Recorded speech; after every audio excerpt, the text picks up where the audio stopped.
My name is Poe One. Stands for Peace on Earth, Originality Never Ends. What else? Yeah, that's me.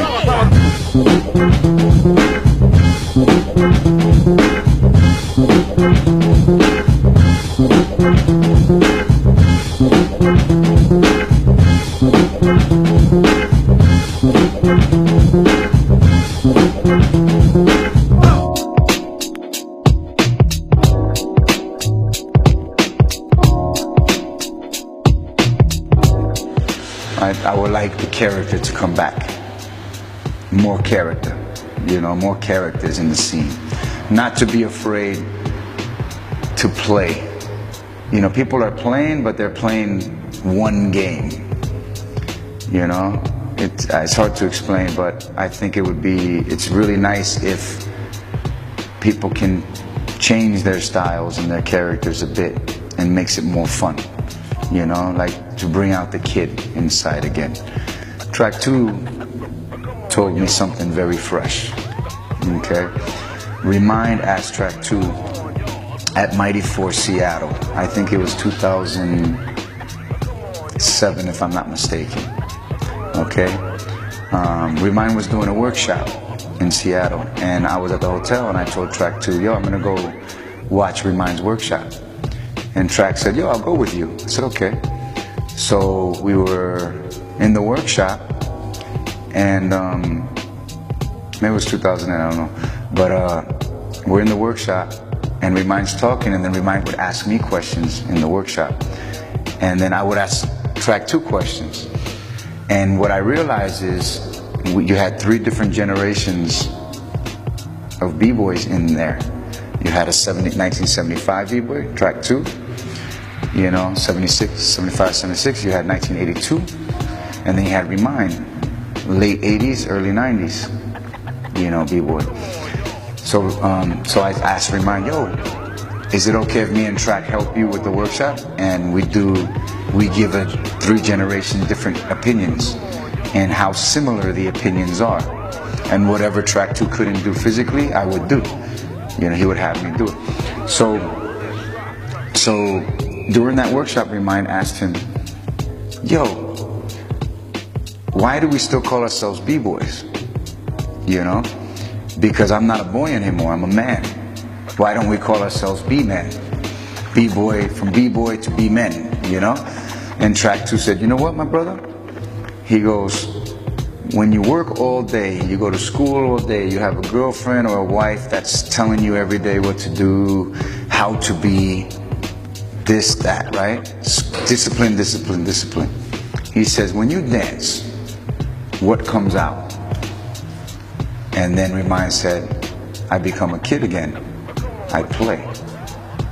And then Track 2 said, exactly. He goes, that's why you're still called a B-boy or a B-girl. Because he goes, the boy or the girl comes out to play. All day you're working, discipline, discipline like a robot, domesticated, conditioned to believe something. When music turns on, you become a character and you play. And I think, when he said that, it reminded me of the beginning of when I first started. When there was rules but no rules. The only rule was about being fresh, funky, and everything else you can do whatever you want. And that let me play. So I think one of the main things I would say is don't forget to play.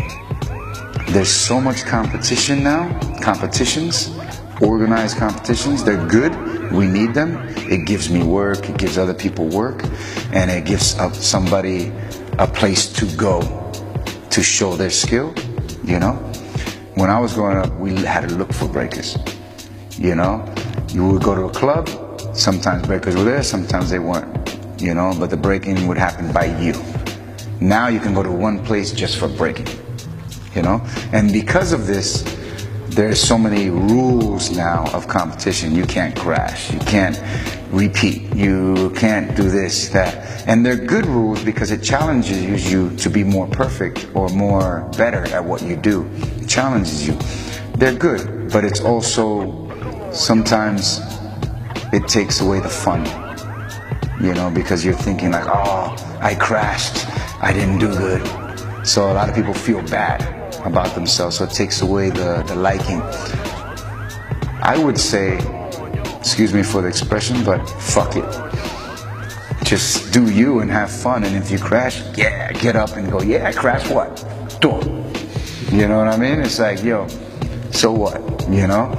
And I think that needs to come back. It's one of the things. I think the character needs to come back. The individuality.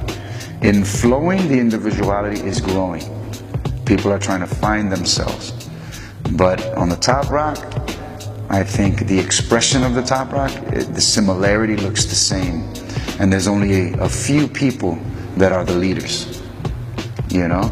There's hundreds of thousands of b-boys all around and b-girls all around the world, breakers. But there's this similar style that everybody kind of has.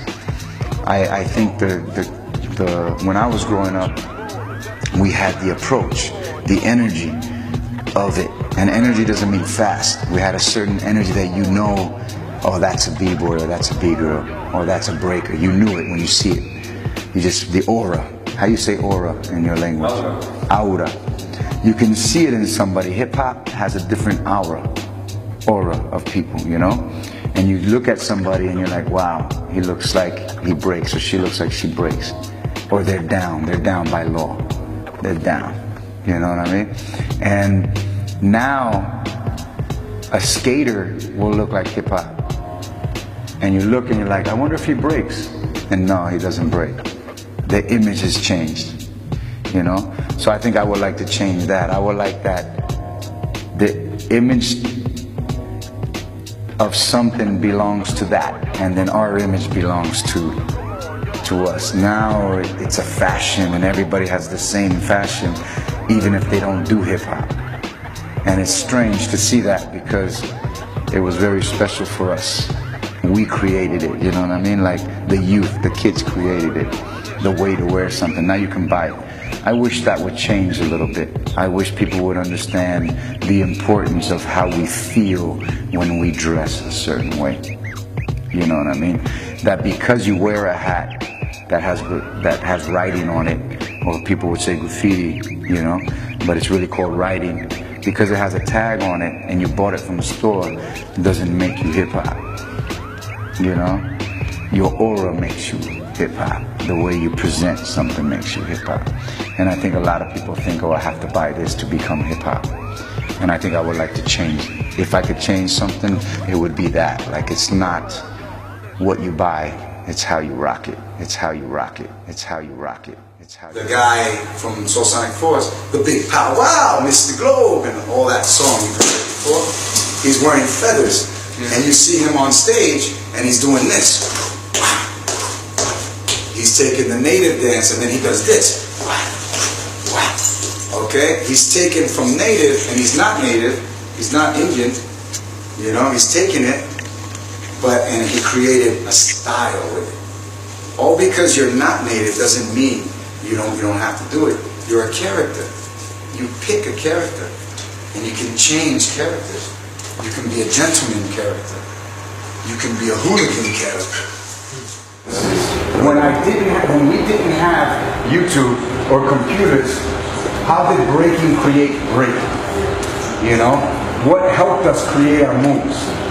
Do you guys understand that? Now, b-boys and b-girls only watch b-boys and b-girls. In my day, it wasn't like that. We watched b-boys and b-girls live. It's also become very in the studio. You know what I'm saying?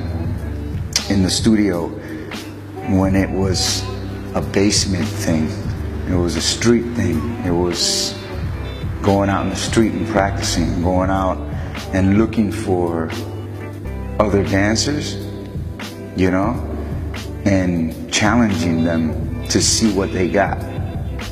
I think people now wait for competitions to do that. Man, I used to get on a bus or hitchhike and take a car to the next town just to look for the next b-boy, because I heard there was breakers there. and everybody would hang out in the plaza.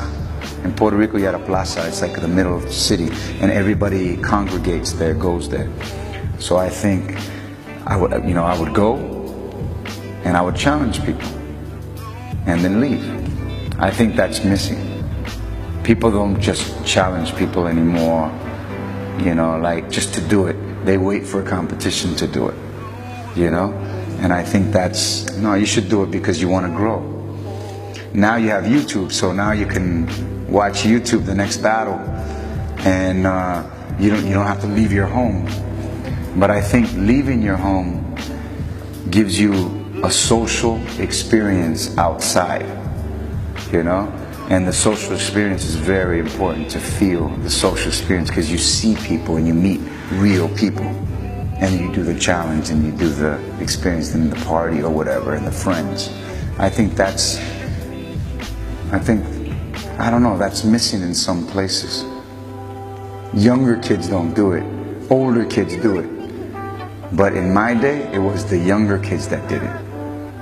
When I was 11, 12 years old, I was leaving. I was taking the bus to another town. My mother would be like, "Where the hell are you?"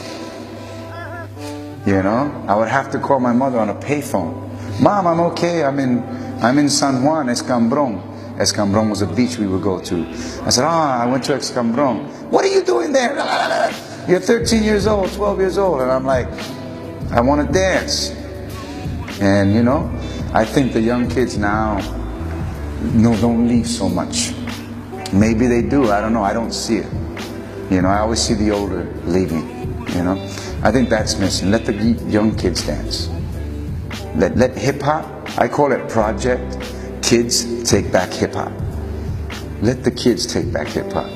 All the old pictures that you see from back in the day, from Martha Cooper, from Henry Chalfant, the photographs of all the hip-hop file books, the history, everything. Look at the DJ, 16, 17 years old. Look at the B-boys, 12, 13 years old. Look at the style they had, the way they would take the pictures and the way they felt. You understand what I mean? They were kids.